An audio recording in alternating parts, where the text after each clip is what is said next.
নমস্কাৰ বন্ধু বান্ধৱীসকল, আপোনালোকক জনাবলৈ পাই সুখী হৈছোঁ যে ফেচবুকখন খুলি ফেচবুক জাননীখন এনেদৰে ৰাতিপুৱাই মুখখন মোহাৰি মোহাৰি দেখা পাই সঁচাই বহুত সুখী অনুভৱ কৰিছোঁ। ফেচবুকৰ পৰা পইচা পোৱাটো আজিৰ যুগত এক আনন্দদায়ক বাস্তৱ।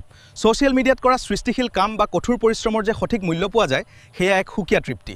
নিজৰ ফেচবুক পেজ বা প্ৰফাইলত আপলোড কৰা ভিডিঅ', ফটো বা লেখনিৰ জৰিয়তে যেতিয়া প্ৰথমটো টকা নিজৰ বেংক একাউণ্টলৈ আহে, তেতিয়া মনত এক সুকীয়া আত্মবিশ্বাস জাগি উঠে।